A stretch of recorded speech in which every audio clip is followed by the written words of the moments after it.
Hoy vamos a tener la culminación de los temas sobre la fiesta de los tabernáculos, con un título distinto, ya lo estáis viendo aquí, Tabernáculos del 2031, el retorno de Cristo.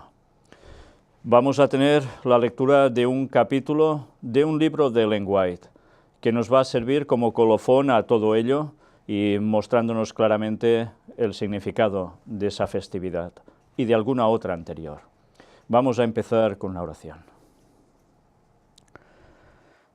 Padre nuestro, Señor, nos ponemos en tus manos para que seas tú el que nos vaya guiando a toda la verdad, que nos ayudes a ir superando los tiempos de nuestra ignorancia, que nos ayudes a ir aprendiendo cada vez más de ti, a rectificar en lo que pudiésemos estar equivocados y aprovechar los errores que permites que tengamos para ir conociendo aún más cosas, y que todo ello sirva para unirnos plenamente contigo, y especialmente en ese día de tu retorno que ya está tan cercano.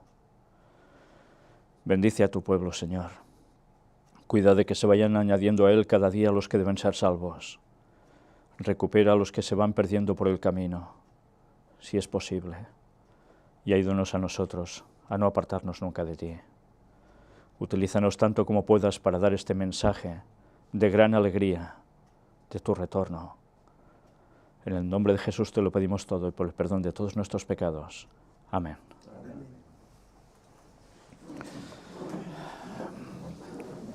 Bien, pues lo que hoy vais a ver es un capítulo realmente muy bonito. Muy bonito, pero no sentimental. Hay veces que ciertos textos bíblicos y ciertos escritos de Ellen White que hacen referencia a ciertos episodios bíblicos, quizás nos conmueven porque nos tocan más el sentimiento, porque son muy profundos para la persona en sí. Pero lo que hoy vamos a ver tiene una trascendencia que va mucho más allá de todo ello, porque es la culminación a todos los episodios bíblicos. Vamos a ver qué escribe Ellen White en Patriarcas y Profetas. Os recomiendo que este capítulo lo tengáis siempre presente ya en vuestras vidas. Vais a ver cómo ella da una explicación de algunas de las fiestas judías que nosotros ya hemos citado, pero finalmente nos habla de tabernáculos. Vamos a ver qué nos dice al respecto. Y atención, porque iremos comentando algunos párrafos, algunas frases, que desde luego nos llevarán a conclusiones que vale la pena que tengamos presente. Vamos con este capítulo 52. Para si no habéis visto el libro, os lo vuelvo a poner, Patriarcas y Profetas, capítulo 52, titulado Las fiestas anuales. Había 3 asambleas anuales de todo Israel para rendir culto en el santuario. Fijaos que eran 3, una vez más, el famoso número. Por algún tiempo fue Silo el lugar de reunión, pero más tarde Jerusalén llegó a ser el centro del culto de la nación, y allí se congregaban las tribus para las fiestas solemnes. O sea, ¿dónde iban cuando había fiesta solemne, una de estas 3 fiestas solemnes, o las 3? A Jerusalén. No es que, mira, yo me congrego en Jerusalén, y yo en tal lugar, y yo en tal otro. Todos iban al mismo lugar, santa convocación. El pueblo estaba rodeado de tribus feroces y belicosas, ansiosas de apoderarse de sus tierras, y sin embargo, 3 veces al año, todos los hombres robustos y fuertes para la guerra, y toda la gente que podía soportar el viaje, tenían orden de dejar sus casas para dirigirse al lugar de reunión cerca del centro del país. Jerusalén, si miráis el mapa de Israel, básicamente está por el centro, ¿no?, del país, con lo cual más o menos había la misma distancia desde cualquier punto extremo de la nación. Pero fijaos quién iba. Los hombres que podían ser aptos para defender su tierra, porque evidentemente ya sabemos la historia del pueblo de Israel, continuamente recibían ataques de otros que querían su tierra, los querían exterminar o llevárselos donde fuera. Y esos hombres, esos días, dejaban todo y se iban a Jerusalén, Con lo cual, ¿cómo quedaba la tierra? ¿Protegida o desprotegida? Humanamente desprotegida, humanamente. Y fijaos que también nos habla de toda la gente que podía soportar el viaje. Evidentemente había personas que físicamente ya no podían.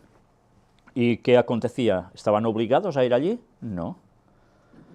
Por tanto, también una comprensión divina al respecto, ¿eh? Pero mirad ahora qué nos dice. ¿Qué había de impedir a sus enemigos que se precipitasen sobre aquellas moradas y familias sin protección y destruirlas a sangre y fuego? Es lo que podía pasar, ¿no? Están sin guerreros. ¿Qué había de estorbar una invasión de la tierra que reduciría a Israel al cautiverio bajo el dominio de algún enemigo extraño? Dios había prometido ser el protector de su pueblo. El ángel de Jehová acampa en derredor de los que le temen y los defiende, nos dice el Salmo 34:7. Mientras los israelitas subieran para adorar, el poder divino refrenaría a sus enemigos. Dios había prometido: yo arrojaré las gentes de tu presencia, y ensancharé tu término, y ninguno codiciará tu tierra, cuando tú subieres para ser visto delante de Jehová tu Dios 3 veces en el año. Éxodo 34:24. 3 veces, como siempre. ¿Quién iba a defender esa tierra? El mismísimo Señor. El líder de los ejércitos divinos. ¿Cómo no? ¿Y eso era seguro? Porque algunos pueden pensar, ¿sí? Bueno, es que si no hay nadie aquí, eso de que un poder sobrenatural nos defienda, o nos ayude cuando... Acampa alrededor de los que le temen. Acampar alrededor de los que le temen es una promesa divina. Lo que es fiel. Entonces, ellos debían demostrar su plena confianza en Dios. ¿Para qué? Para poder ser defendidos por Él. ¿Qué sucedió en los tiempos? Es su tabernáculo, claro. Campanas, sí, todo. Ya lo iremos viendo, como nos lo va contando también. ¿Qué sucedió antiguamente con el pueblo hebreo cuando salieron de Egipto?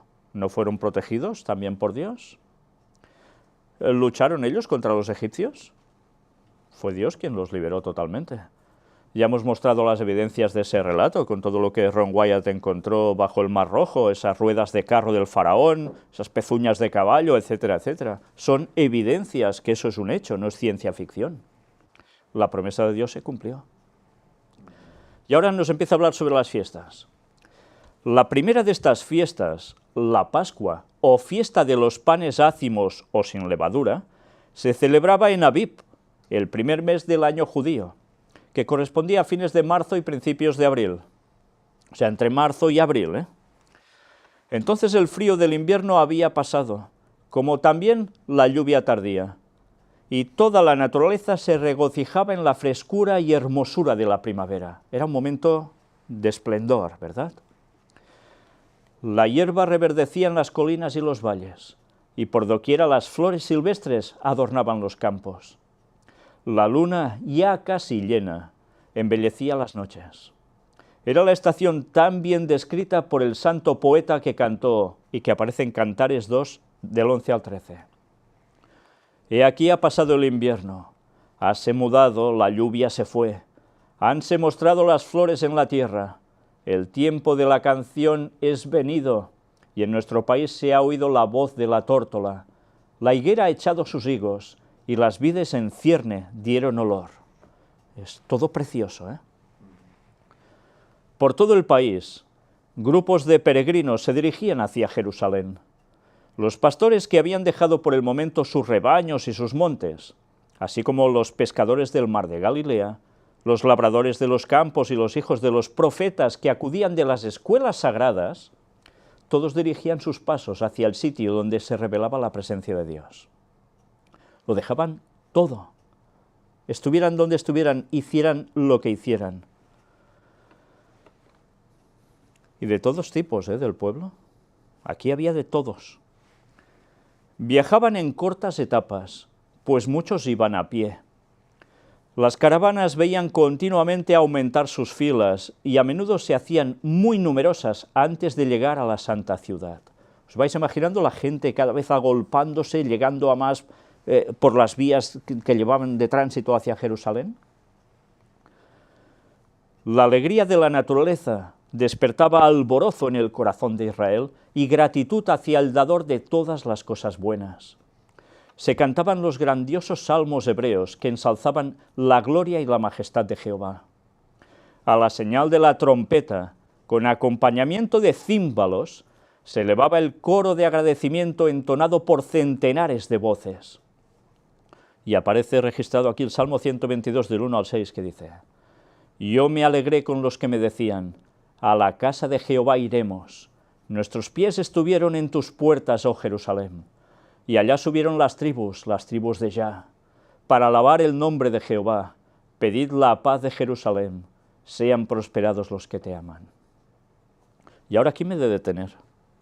Me he de detener porque precisamente estamos en un momento crucial de la historia, donde este texto se está empleando fuera de contexto, fuera de lugar, fuera de época. ¿A qué me refiero? ¿Qué está aconteciendo? Antes en la escuela sabática lo estábamos comentando. Este día 14, ¿hoy a qué día estamos? ¿12? Dentro de 2 días, la embajada de Estados Unidos pasará de Tel Aviv a Jerusalén. No va a ser la única, otras naciones están apuntando a lo mismo. Ya sabemos todo lo que esto puede llegar a conllevar a su vez, ¿no? Pues sabéis, alguien está apoyando que todo eso suceda. Y no es solo cuestión de judíos. No es solo cuestión de norteamericanos, es alguien, grupos religiosos cristianos que siguen aplicando este texto en estos tiempos actuales para apoyar el actual Estado de Israel, esperando que, haciendo esto que aquí nos pone, sean prosperados, su propia nación, vengan de donde vengan, del país que sea, que estén a favor de esa paz en Jerusalén, orando por ello y cantando alegres por ese gran movimiento que Donald Trump va a hacer allí. ¿Y sabéis qué significa eso? Que inconscientemente, engañados la mayor parte de ellos, sin saber qué provocará toda esta situación, creen que se están cumpliendo esos tiempos bíblicos en los cuales el moderno Estado de Israel va a ser el centro para todas las naciones del mundo, donde se va a levantar el tercer templo de Jerusalén, y todos los pueblos irán a adorar allí, todos los que evidentemente no hayan muerto por las guerras de oposición a esto. Tengamos esto presente. Y este texto lo están mal aplicando, porque este texto, que en su momento era para esperar evidentemente la venida del Mesías, la primera venida de Jesús a la tierra en Belén, lo están aplicando a la segunda venida de Jesús. Y todos van a caer en el gran engaño cuando venga Satanás haciéndose pasar por Jesús, posicionándose allí y dando vueltas por este mundo, cautivándolos a todos bajo el gran engaño. Y todos estos cristianos y judíos y de otras naciones paganas van a creer que realmente es el Mesías, por malinterpretar el texto, por ponerlo donde no toca en la historia. ¿Sabéis que prácticamente la mayor parte del mundo cristiano está precisamente creyendo eso? Ya no os digo los judíos, evidentemente, judíos mesiánicos incluidos, que creen en Cristo. Pues todos van a caer en el gran engaño. Esta fiesta, y con estos salmos, se hacía por un motivo, porque se esperaba la venida del Mesías que en ese tiempo aún no había llegado. Y sabían que algo central sería allí, el lugar donde había el santuario, el tabernáculo de Dios, donde el Señor se manifestaba. Pero esto tendrá otra doble aplicación, por supuesto que sí, pero no es para nuestros tiempos. Esto tendrá la aplicación después del milenio, no antes, después de los 1000 años. De los 1000 años que también están malinterpretando, creyendo que cuando venga ese Mesías habrá 1000 años de paz en la tierra. llevados por un bien común. Y el papado allí. Bueno, pues por no ubicar bien los textos, por rechazar la verdad, la mayor parte del mundo cristiano y judío se va a perder. Y aquellos que interpretan también los textos de Romanos, precisamente, donde dice que después todo Israel será salvo, una vez más que miren lo que presentamos sobre los judíos en el tiempo del fin, y se darán cuenta que es la unión de los judíos que se van a convertir, no todos, más los auténticos cristianos que sigan la verdad firme hasta el fin. Esos serán todo Israel. Pero la mayor parte de la población mundial, que se dice cristiana o judía, ya no digo también de los demás, se van a perder por el gran engaño. Sigamos con ese entonces. Cuando veían en derredor suyo las colinas donde los paganos solían encender antaño los fuegos de sus altares, los hijos de Israel cantaban: alzaré mis ojos a los montes, de donde vendrá mi socorro viene de Jehová, que hizo los cielos y la tierra. Es el Salmo 121, versículos 1 y 2. ¿Tendrá esto otra nueva aplicación? Este texto también hace referencia a algo que va a acontecer con el pueblo de Dios justo antes de la segunda venida de Jesús, donde va a estar el refugio del auténtico cristiano que guarde el sábado, siendo perseguido a muerte por los otros. Las cumbres de los montes volverán a ser, una vez más, el refugio del pueblo de Dios. Como lo fue en la época de los valdenses, como lo fue en la época de los cátaros y tantos más. La historia se va a repetir. Y de allí vendrá nuestro socorro. También cantaban: los que confían en Jehová son como el monte de Sión, que no deslizará, estará para siempre.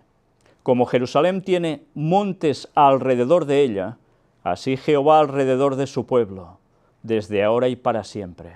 Salmo 125, 1 y 2. ¿Qué Jerusalén, qué monte de Jerusalén es inamovible? ¿El de aquí? Bueno, es un monte, ¿no? Donde estaba Jerusalén, donde había Sión, donde había el templo.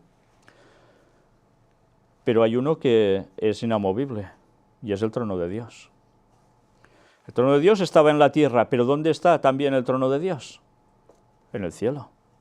Y ya sabemos que la copia de lo de la tierra era precisamente de lo del cielo. Era el reflejo. Bueno, pues recordemos que habrá algo que será siempre permanente, y será esta Jerusalén celestial, que después pasará a la tierra, que se ubicará donde está, ¿qué? La misma Jerusalén de ahora, pero con una extensión muchísimo más grande. Ese monte se partirá, por tanto ese monte actual ya no será. Se convertirá en una gran llanura que de allí, que se pondrá allí. La Jerusalén celestial que descenderá a la tierra y donde los salvos de todas las épocas, después del milenio, estarán allí.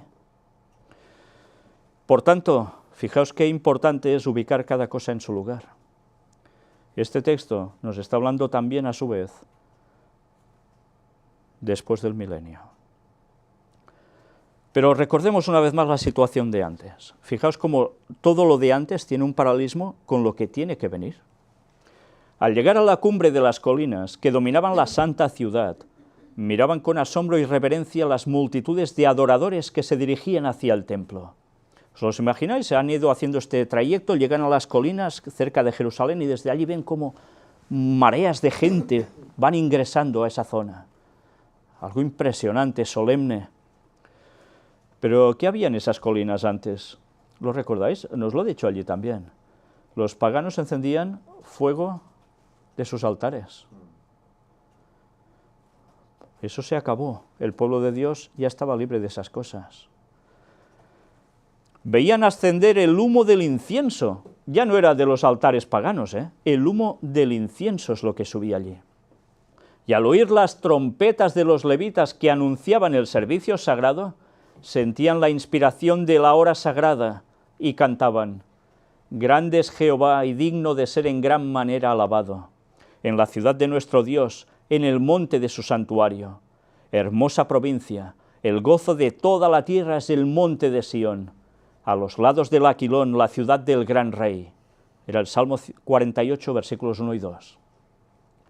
Haya paz en tu antemuro y descanso en tus palacios. Abridme las puertas de la justicia, entraré por ellas, alabaré. ¿A quién alabará? Allá, la abreviatura del nombre de Jehová. A Jehová pagaré ahora mis votos delante de todo su pueblo. En los atrios de la casa de Jehová, en medio de ti, oh Jerusalén, aleluya. Y nos cita aquí el Salmo 122, 7, el 118, 19, el 116, 18 y 19. Todas las casas de Jerusalén se abrían para recibir a los peregrinos y se les proporcionaba alojamiento gratuito. ¿Os imagináis ahora haciendo esto a alguien? Se hace, porque hay lugares donde las personas lo pasan mal y hay personas que los reciben. Abren sus puertas, ni los conocen. Esto aún sigue pasando. Cuando hay emigrantes que pasan en sus barquitas, pobrecitos, al otro lado del mar, en el Mediterráneo, y llegan a costas, pues ¿qué sucede? Algunas personas han hecho esto con ellos y no los han conocido de nada. Se la estaban jugando, les podían tratar mal, les podían hacer daño. Lo han hecho por compasión, por amor. Y eso es algo que ya se hacía en esos tiempos. Todos eran pueblo de Dios, además. Pues qué bien, se podían regocijar todos juntos. Pero ¿no era suficiente esto? Dice, pero esto no bastaba para la vasta asamblea. ¿Y qué hacían entonces? Y se levantaban tiendas en todos los sitios disponibles de la ciudad y de las colinas circundantes. Levantaban tiendas. Tabernáculos también, ¿eh? Pero recordad que esta era la festividad de Pascua, no era tabernáculos.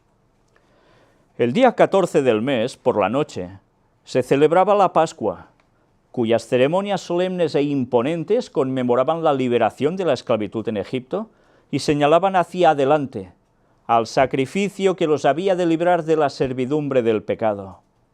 Cuando el Salvador dio su vida en el Calvario, cesó el significado de la Pascua y quedó instituida la Santa Cena para conmemorar el acontecimiento que había sido prefigurado por la Pascua. Ahora celebramos la Santa Cena, no celebramos la Pascua judía. Hay cristianos que se están empeñando en que volvamos a celebrar la Pascua judía. Si hacemos eso, estamos diciendo que Jesús no vino a morir para salvarnos en el Calvario. ¿Entendéis? Dios ha cambiado en esto, sí, lo ha cambiado. ¿Por qué lo ha cambiado? Porque esa fiesta apuntaba a un hecho de un futuro, pero ese hecho ya sucedió, en Cristo se cumplió. Por tanto, ya no tocaba hacer el mismo ritual, sino se cambió a la Santa Cena, lo que hicimos, gracias a Dios, precisamente este sábado, ¿verdad? La Pascua seguía por 7 días como fiesta de los panes ácimos. El primero y el último eran días de santa convocación, durante los cuales no debía hacerse trabajo servil alguno. El segundo día de la fiesta se presentaban a Dios las primicias de la mies del año. La cebada era el primer cereal que se cosechaba en Palestina, y al principio de la fiesta empezaba a madurar. El sacerdote agitaba una gavilla de este cereal ante el altar de Dios en reconocimiento de que todo era suyo. No se había de recoger la cosecha antes que se cumpliera este rito. Era todo un proceso, 50 días después de la ofrenda de las primicias, venía la fiesta de Pentecostés, también llamada fiesta de la mies o de las semanas. ¿Recordáis qué sucedió en una fiesta de Pentecostés después del Calvario? El derramamiento del Espíritu Santo. Justo 50 días, que es Pentecostés, Como expresión de gratitud por el cereal que servía de alimento, se ofrecían al Señor 2 panes cocidos con levadura. La fiesta duraba un solo día que se dedicaba al culto. Pero mirad ahora. En el 7º mes venía la fiesta de las cabañas, la tercera de las fiestas, que también era conocida como o de la recolección. ¿Y qué recolectaban? Esta fiesta reconocía la bondad de Dios en los productos de la huerta, del olivar y del viñedo. Así se completaba la serie de reuniones festivas del año.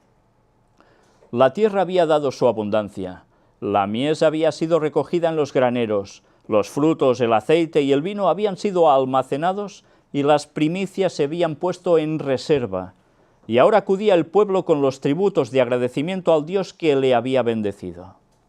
O sea, era una fiesta de agradecimiento, contentos, porque se había hecho, ¿qué? La recolección. La recolección. De cualquier sitio, ya lo veis, de la huerta, del olivar o del viñedo. La cebada ya había sido antes. Ahora tocaba todo el resto. ¿Vais cogiendo el paralelismo con el tema de la salvación? ¿De los que van a ser salvos? Esta fiesta debía ser ante todo una ocasión de regocijo. Se celebraba poco después del gran día de la expiación, en el cual se había dado la seguridad de que no sería ya recordada la iniquidad del pueblo. El día de la expiación, el día del Yom Kippur, que simbólicamente, cuando se cumplió en la historia, según la profecía de los 2300 días de Daniel, el 22 de octubre de 1844, empieza el día de la expiación, cuando Jesús pasa en el santuario celestial del lugar santo al lugar santísimo y empieza el ¿qué? El juicio sobre el pueblo de Dios, la casa de Dios. Por tanto, vemos que todo se ha ido cumpliendo. Pascua, muere Cristo, se cambia el rito por la Santa Cena. Luego viene Pentecostés, se derrama el Espíritu Santo sobre los discípulos. Después, ¿qué otra fiesta venía? El día de la expiación. Ya se ha cumplido también en el tiempo. ¿Qué fiesta queda entonces después? Solo queda una. Tabernáculos. Día de recolección de todo, de todas partes. Este, ahora reconciliado con Dios, se presentaba ante él para reconocer su bondad y para alabar su misericordia. Después del día de la expiación ya estaban perdonados, y ahora ¿qué les tocaba? Pues hacer esto, reconocer la bondad de Dios y alabarlo por su misericordia. Ya eran salvos. Precioso, ¿eh? ¿Podían estar tristes? Hombre, si tú sabes que vas a estar con Jesús siempre, en compañía de los ángeles celestiales, nunca con maldad, nunca con muerte, ni enfermedad, ni nada, y vivirás eternamente así, ¿tú estarás amargado? Es ilógico, ¿no? Amargado lo podemos estar en esta tierra por tantas cosas que pasan, pero entonces, en esos momentos, imposible. Vais cogiendo el paralelismo, tabernáculos, lo que está significando, ¿no? Terminados los trabajos de la siega, y no habiendo empezado aún las labores del año nuevo, fijaos, del año nuevo, pero el año nuevo no era en primavera. Sí, era en primavera. ¿Y por qué también en el séptimo mes año nuevo? Recordad lo que presentamos al respecto, el doble calendario, el civil y el religioso que tenían, ¿eh? En el séptimo mes empezaba el otro año también, que seguía siendo parte del mismo, pero lo tenían como dividido, ¿eh? ¿Y qué pasaba?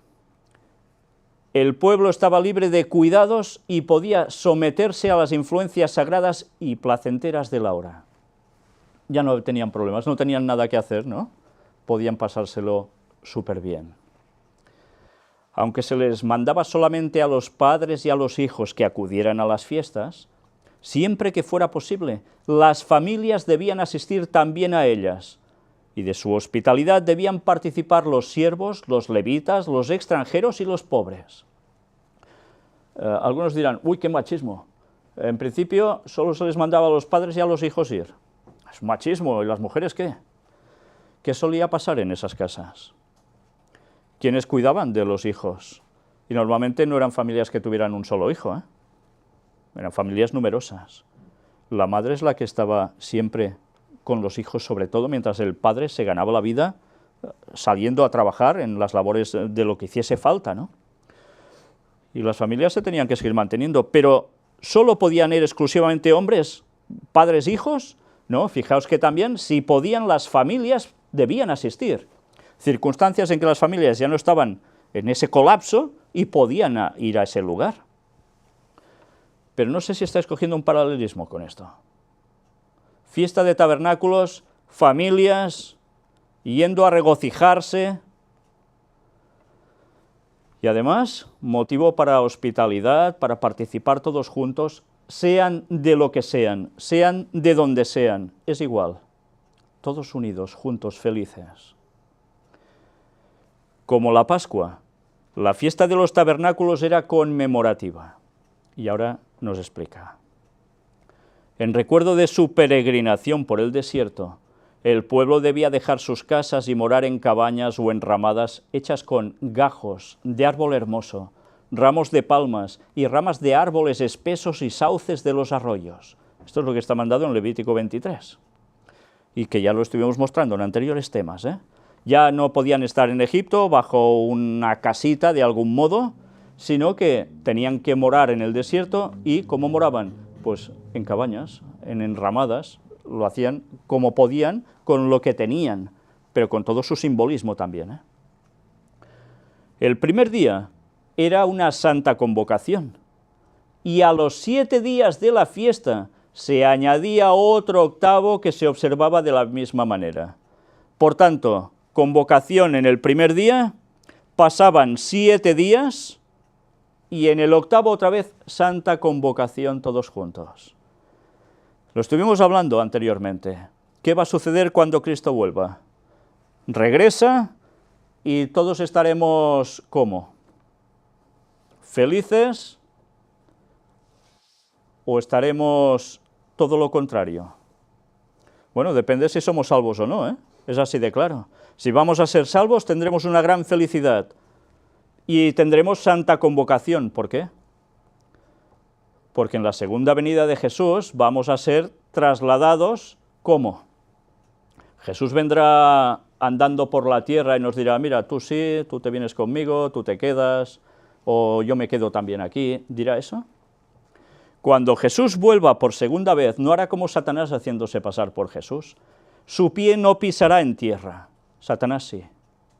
Y así podemos distinguir quién es quién. Pero cuando Jesús vuelva por segunda vez, va a haber la resurrección de los salvos de todos los tiempos, más los 144.000 vivos, que van a ser salvos. Y juntos son arrebatados hacia la plataforma donde vendrá nuestro Señor con todos los ángeles. Es santa convocación, el día de salvación. Y pasarán 7 días, ¿y qué vamos a hacer durante esos 7 días? Es nuestro viaje por Orión hacia el cielo, hacia el trono de Dios. Y una vez llegas allí, se añade, dice, un día extra de fiesta. ¿Por qué? Porque es de santa convocación. Porque allí ya estaremos todos juntos y podremos celebrarlo. ¿No es precioso esto? Esta es la fiesta de tabernáculos. Esto es a lo que apuntaba Tabernáculos. En estas asambleas anuales, los corazones de jóvenes y ancianos recibían aliento para servir a Dios, al mismo tiempo que el trato amistoso de los habitantes de las diferentes partes de la tierra reforzaba los vínculos que los unían a Dios y unos a otros. ¿Para qué servía Tabernáculos? Para unirse más íntimamente a Dios y entre la gente. ¿No decimos algo nosotros también sobre tabernáculos cuando tenemos estos encuentros? Es lo mismo, También hoy sería bueno que el pueblo de Dios tuviera una fiesta de las cabañas, una alegre conmemoración de las bendiciones que Dios le ha otorgado.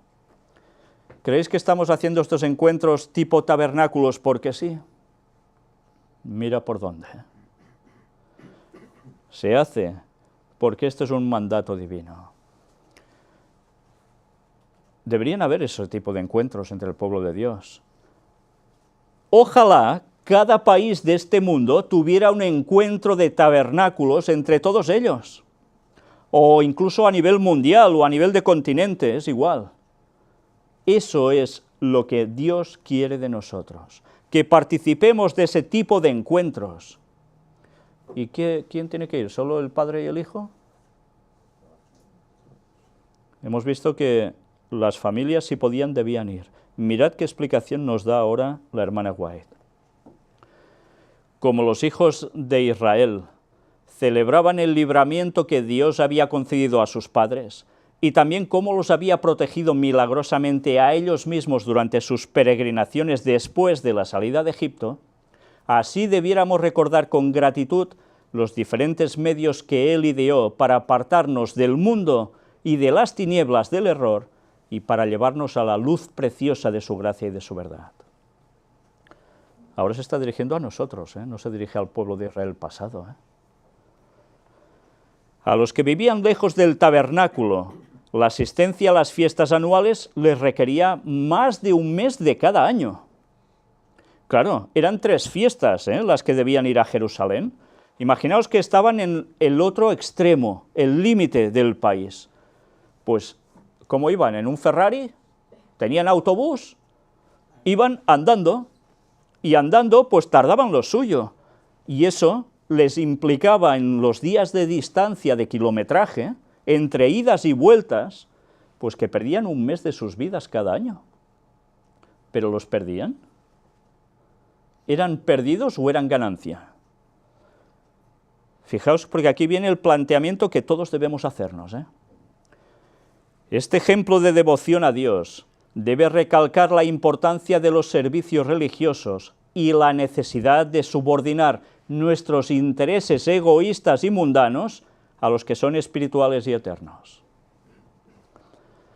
Y ahora pienso en las personas que cuando se hace un tipo de convocatoria así, tipo tabernáculos, bueno, evidentemente hay personas que no pueden, les es totalmente imposible desplazarse por alguna circunstancia, ¿no?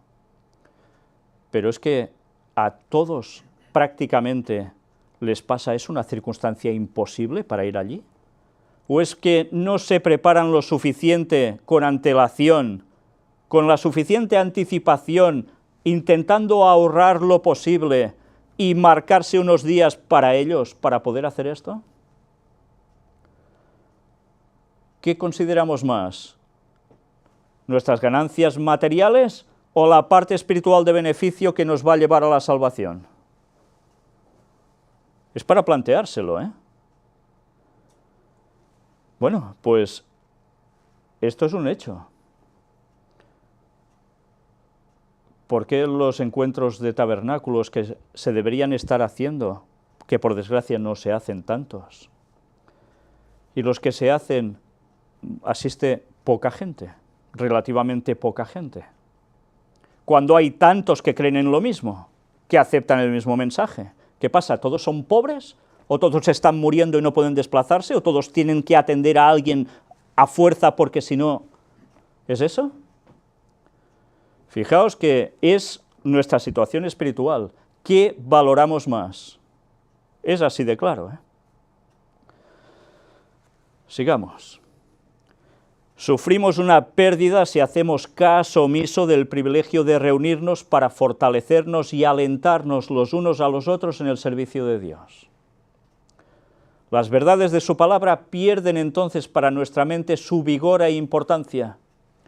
Nuestro corazón deja de sentirse iluminado e inspirado por la influencia santificadora y decae nuestra espiritualidad. En nuestro trato mutuo como cristianos perdemos mucho por carecer de simpatía unos hacia otros. El que se encierra en sí mismo no desempeña bien la misión que Dios le ha encargado. Somos todos hijos de un solo Padre y dependemos unos de otros para ser felices. Es curioso, en esta sociedad que parece que todos debamos ser tan individualistas, ¿no? Y así encontramos la felicidad. Oh, tengo mi pisito, vivo solo, hago lo que quiero, nadie me molesta, tengo mi tele, voy donde quiero. ¿Así encontramos la auténtica felicidad? Bueno, pues es la antítesis de lo que debe ser un cristiano. De vivir para estar en compañía de otros, dando el mensaje, o bien compartiendo la alegría del Evangelio. Qué diferencia, somos objeto de los requerimientos de Dios y la humanidad. No solo Dios nos requiere, la humanidad también. ¿Y por qué la humanidad? ¿Por qué la humanidad? Porque si nosotros no estamos entre la humanidad para beneficiarlos, tampoco vamos a recibir beneficio de ellos. No vamos a tener esa interdependencia que nos una. Y por tanto, esto no nos va a acercar a Dios, todo lo contrario. Cuidado, estamos hablando de hermanos en la fe auténticos, ¿eh? No de los primos en la fe, ¿eh? Eso es otra historia. La fiesta de las cabañas no era solo una conmemoración, sino también un tipo o figura, y atención a lo que ahora nos dice. La fiesta de las cabañas es como tipo o figura, es algo más que una conmemoración del pasado, ¿eh? No solamente señalaba algo pasado, la estada en el desierto, sino que además, como la fiesta de la mies, celebraba la recolección de los frutos de la tierra y apuntaba hacia algo futuro, el gran día de la siega final, cuando el Señor de la mies mandará a sus segadores a recoger la cizaña en manojos destinados al fuego y a juntar el trigo en su granero. En aquel tiempo todos los impíos serán destruidos. Serán como si no hubieran sido, dice Abdías 16. Esto es lo que apunta la fiesta de las cabañas. Al retorno de Cristo, donde unos van a ser quemados por la gloria de Dios, por esa manifestación de poder tremenda que si no te has convertido, no puedes resistir. Allí apunta la fiesta de las cabañas, a la segunda venida de Jesús. Y todas las voces del universo entero se unirán para elevar alegres alabanzas a Dios. Dice el revelador: y oí a toda criatura que está en el cielo, y sobre la tierra, y debajo de la tierra, y que está en el mar, y todas las cosas que en ellos están diciendo: al que está sentado en el trono, y al Cordero, sea la bendición, y la honra, y la gloria, y el poder para siempre jamás. Apocalipsis 5:13. Al que está sentado en el trono, que es Dios, y al Cordero, Jesucristo. En la fiesta de las cabañas, el pueblo de Dios alababa a Dios porque recordaba la misericordia que le manifestara al librarle de la servidumbre de Egipto y el tierno cuidado del que le hiciera objeto durante su peregrinación en el desierto. Se regocijaba también por saber que le había perdonado y aceptado gracias al reciente servicio del día de expiación. Primero viene el día de expiación y unos días después, ¿qué venía? La fiesta de cabañas, la alegría del perdón, de la salvación. Pasó el 22 de octubre de 1844, Yom Kippur, ya está, la figura o tipo se cumplió en ese entonces. ¿Qué nos espera ahora para tabernáculos? Otoño, la segunda venida de Jesús.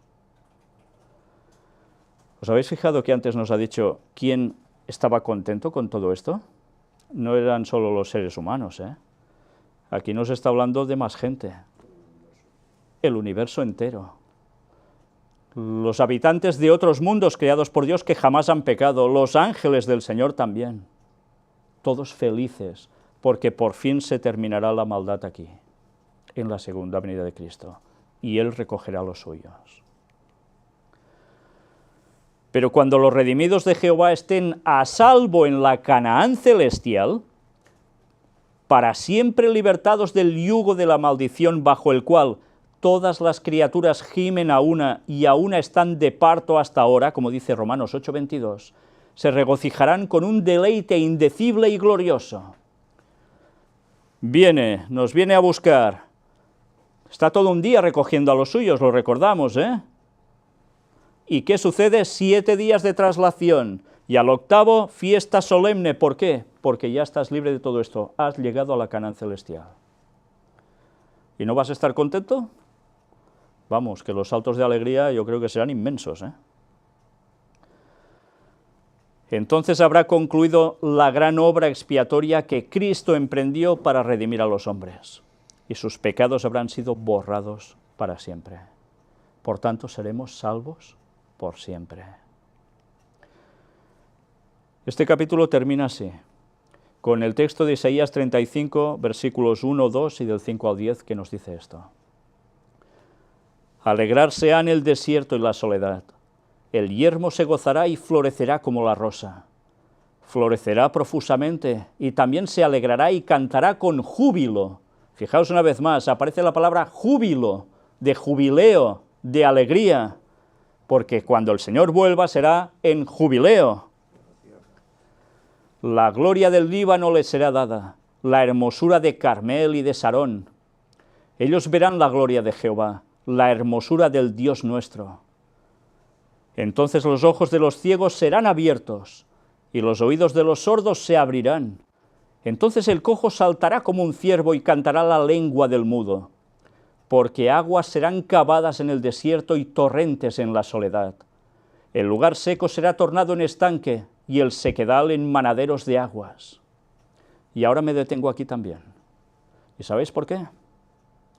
Porque este texto está siendo utilizado por Israel, por los judíos, y los judíos mesiánicos y cristianos, que dicen que la transformación que está teniendo la tierra de Israel, que estaba tan desértica, cada vez es más fructífera, y ahora se está cumpliendo el texto bíblico que anuncia que va a venir el Mesías, con lo cual ellos mismos nos están diciendo que todo lo que están transformando de la tierra de Israel, reverdeciéndola, generando todo este tipo de bien, es la promesa de que esto se está cumpliendo ya y que por tanto viene el Mesías para dar la salvación al mundo y ellos ser el centro una vez más del universo, prácticamente, ¿eh? ¿Me entendéis?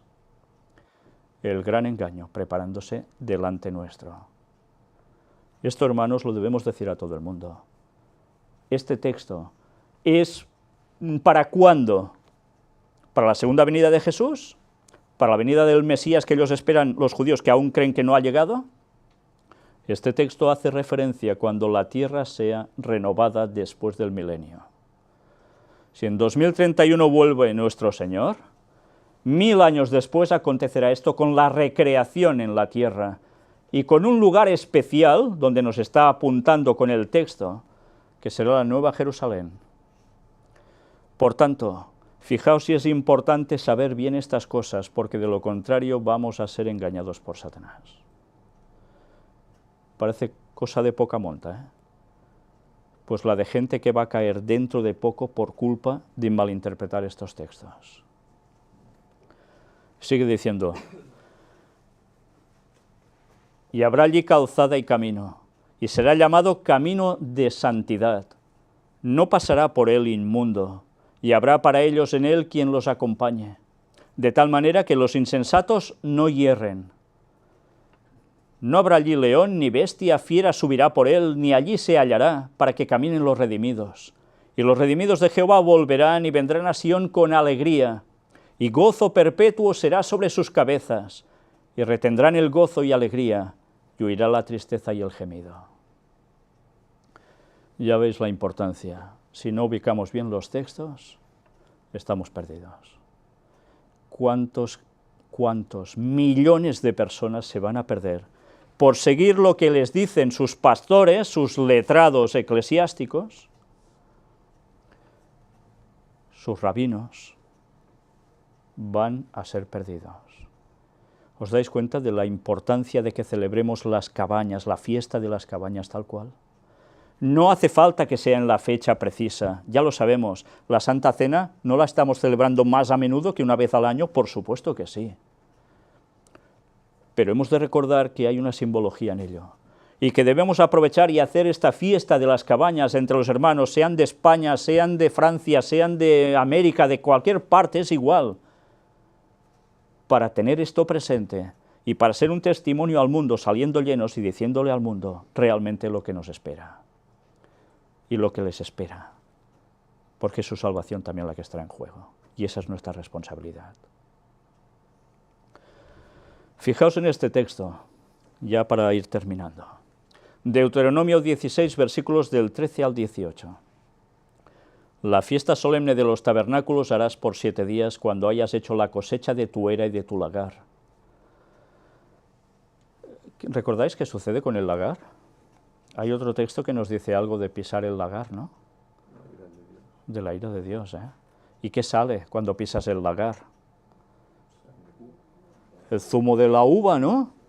Que es rojo, es el simbolismo de la sangre de los que van a ser aplastados, en definitiva, por no querer estar con el Señor. Y te alegrarás en tus fiestas solemnes, tú, tu hijo, tu hija, tu siervo, tu sierva y el levita, el extranjero, el huérfano y la viuda que viven en tus poblaciones. Todos se deberían alegrar.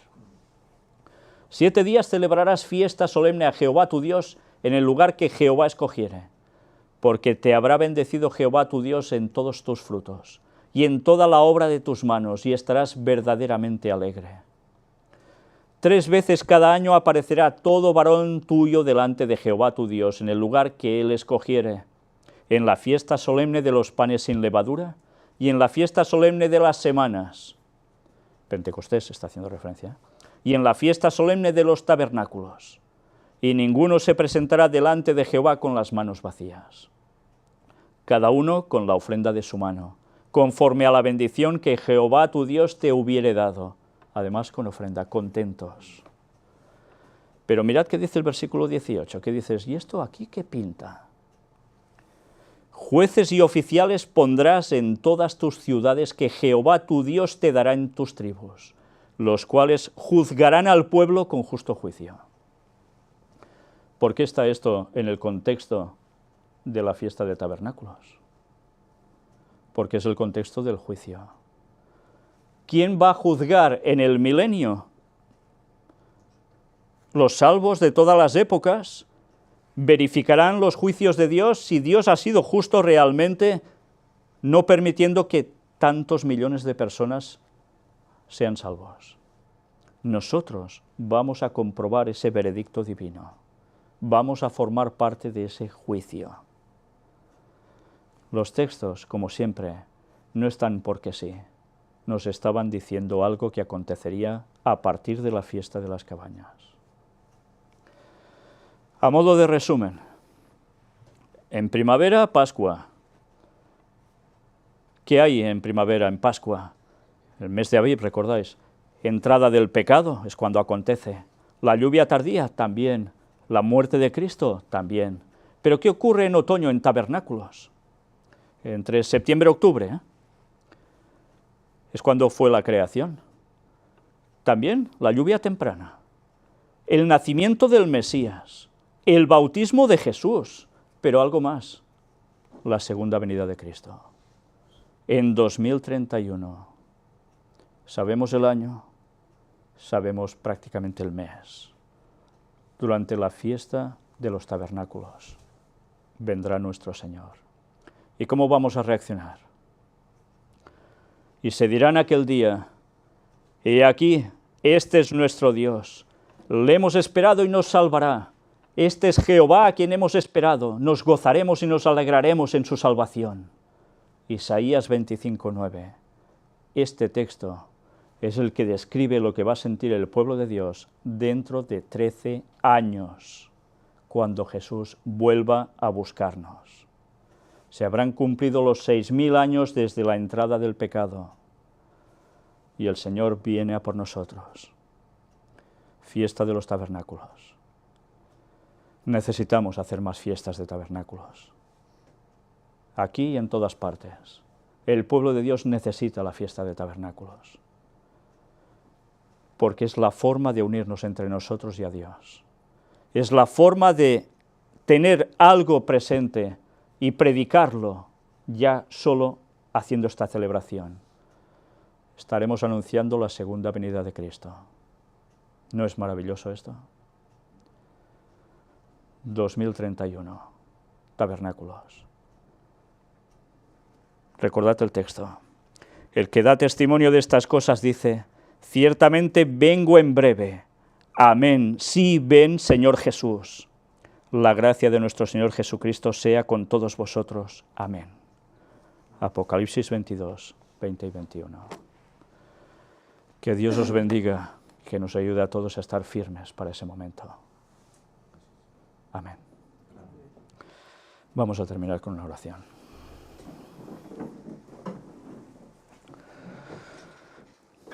Padre nuestro, la felicidad nos va llenando cada vez más. El momento de tu retorno se acerca, el momento en que podamos estar ya por siempre salvos, libres de todas estas contaminaciones mundanas, libres del mal, del dolor, de la pena, de las lágrimas, de la muerte, de tantas desgracias que ocurren, libres de los asedios de Satanás y de sus ángeles caídos sobre nuestras mentes, induciéndonos a pecar, libres por fin a tu lado, ya no esclavos del pecado, sino libres en ti y en tu ley por siempre. Ayúdanos, Señor, a gozar de esta compañía que tanto necesitamos entre nosotros. Algunos hemos podido comprobar lo maravilloso que es tener esta fiesta de tabernáculos y estamos deseando repetirlas. Otros aún nunca lo han probado. Ayúdanos, Señor, a que tu pueblo se fije otra vez el instaurar, el hacer este tipo de fiestas, para que salgamos tan enriquecidos y tan contentos y felices, pensando en cómo dentro de tan poco tiempo ese tipo o figura será por fin un hecho, por siempre. Ayúdanos a dar tu mensaje de salvación a este mundo que tanto lo necesita, donde tantos desesperados hay, donde tanta gente con tantos problemas. Ayúdanos a darles el mensaje de salvación, para que se preparen día a día para ese acontecimiento, y que si los llamas antes al descanso, a ellos o a nosotros, estemos preparados para recibirte en la resurrección. Perdona cada uno de nuestros pecados, Señor, y gracias por tu gran bondad y misericordia. Gracias por este sacrificio de Cristo que nos da esta salvación, sin la cual sería imposible poder estar a tu lado. Bendice a tu pueblo, cuídalo, únelo, añade cada día a todos los que quieren seguirte, que son sinceros. Estén donde estén, Señor, en la creencia que estén o en ninguna, pero que tú les muestres la verdad y tengan el valor y el coraje de seguirla pase lo que pase. En el nombre precioso de Jesús, te lo pedimos todo y por su sangre. Amén. Amén.